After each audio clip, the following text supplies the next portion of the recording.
नमस्कार, मेरा नाम कौशिक कुमार दे है और मेरा नाम तरुषी दे है। Welcome back to joys of life season 3 episode 1।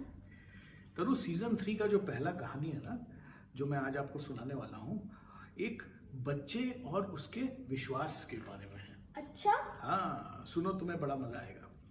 तो एक शहर में एक बच्चा, 4-5 साल का एक बच्चा अपने माँ के साथ रहता था। खुशहाल जिंदगी थी, कट रही थी। अपने दोस्तों के साथ खेलते रहता था, माँ से बहुत प्यार मिलता था, तो अच्छी खासी उनकी ज़िंदगी कट रही थी। फिर अचानक एक दिन उसकी माँ की जो है तबीयत खराब हो जाती है। अच्छा? हाँ, तो पहले कुछ दिन तो डॉक्टर साहब घर आते, उनको ट्रीटमेंट देते, कुछ दवाइयाँ देते वगैरह, ऐसा चलता रहा। लेकिन फिर तबीयत ठीक नहीं हो रही थी, बिगड़ती जा रही थी। तो फिर उन्होंने कहा कि आप अस्पताल में एडमिट हो जाइए। तो अस्पताल गए, अस्पताल में एडमिट हो गए। जब काफ़ी सारे टेस्ट हुए तो फिर जो वहाँ के डॉक्टर थे उन्होंने कहा कि आपका तो ऑपरेशन करना पड़ेगा, नॉर्मल ट्रीटमेंट से होगा नहीं। तो थोड़ी परेशान हो गई। अब बच्चे को तो कुछ समझ में नहीं आता, तो बच्चे ने फिर डॉक्टर से पूछा कि अंकल मम्मा ठीक हो जाएगी ना आप जब ऑपरेशन करोगे? अब डॉक्टर बच्चे को क्या कहते हैं? तो उन्होंने कहा कि हाँ बेटा, मैं तो पूरी कोशिश करूँगा, और जब आपके साथ अगर ईश्वर हों तो बिल्कुल सब ठीक हो जाएगा। अब बच्चे को क्या समझ में आया पता नहीं, 4-5 साल का बच्चा था। तो बोला चलिए डॉक्टर साहब तो अपने आप कोशिश कर लेंगे, मैं ज़रा ईश्वर को खोज के लाता हूँ। अच्छा। हाँ, तो उसने अपने पॉकेट टटोले और उसे 2 रुपये मिले। अब ये 2 रुपये उसके मम्मा ने कभी दिया होगा उसको चॉकलेट वॉकलेट के लिए, तो वो 2 रुपये लेके निकल पड़ता है।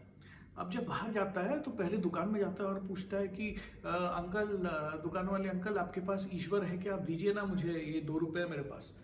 अब वो जो दुकान वाला था बोलता है यार कैसे कैसे तुम सवाल पूछ रहे हो, जाओ यहाँ से। तो इसी तरीके से बहुत सारे दुकानों से उसे निकाल दिया गया। हाँ, अब वो बेचारा क्या करता बच्चा, उसे कुछ समझ में नहीं आ रहा था, वो रोने लगा बैठ के। तो फिर एक बुजुर्ग दादू आए और पूछे कि बेटा क्या हुआ? तो उसने बताया उनको कि अरे दादू देखो ना, माँ का तबीयत ख़राब है, डॉक्टर साहब ने कहा कि वो तो कोशिश करेंगे, लेकिन अगर मेरे साथ ईश्वर हो तो फिर माँ का तबीयत बिल्कुल ठीक हो जाएगी। और यहाँ कोई ईश्वर देने को तैयार नहीं है, देखिए मेरे पास 2 रुपये हैं, कोई नहीं दे रहा है। तो दादू को समझ में आ गया। हाँ, तो उसे ज़्यादा नहीं समझाया बच्चे को। उन्होंने क्या किया, बोला रुक बेटा इधर, और एक गिलास में पानी लाके उसे दिया।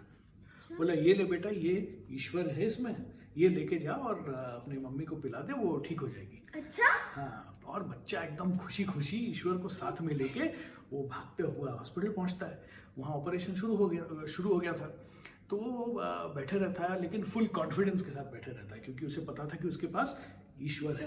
हाँ, तो जब ऑपरेशन ख़त्म होती है तो फिर डॉक्टर साहब आके बोलते हैं कि बेटा तुम्हारी मम्मी ठीक हो जाएगी। और लड़का एकदम फटाक से जवाब देता है कि मुझे पता था डॉक्टर साहब, आप तो कोशिश करेंगे, देखिए मैंने ईश्वर भी लाया, ईश्वर मेरे साथ है, तो जैसे आपने कहा था कैसे हो सकता है कुछ भी बुरा। तो डॉक्टर से मुस्कुराते हैं और बोलते हैं कि हाँ बेटा बिल्कुल सही, जब माँ को होश आ जाए तो ये ईश्वर माँ को पिला देना।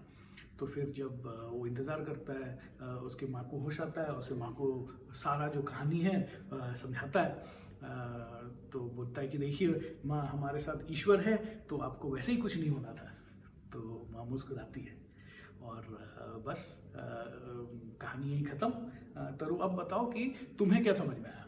मुझे समझ में आया कि हमें विश्वास रखना चाहिए, हमें भगवान पे विश्वास रखना चाहिए, अपने फैमिली और दोस्तों पे विश्वास रखना चाहिए, क्योंकि विश्वास से कुछ भी हो सकता है। अरे ये तो बहुत ही बढ़िया और बहुत ही बड़ी बात कह दी तरु, बिल्कुल सही। और आप लोगों से हम दोनों का बस यही इस बार का मैसेज है कि विश्वास रखिए, जैसे इसने कहा, खुद पे रखिए विश्वास, भगवान पे रखिए, आप जो भी नाम से उन्हें पुकारते हैं उन पे रखिए, अपने चाहने वालों पे रखिए।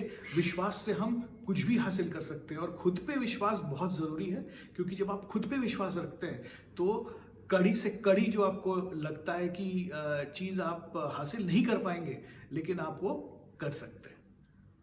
Right Taru? Thank you for listening. Till the next time, bye.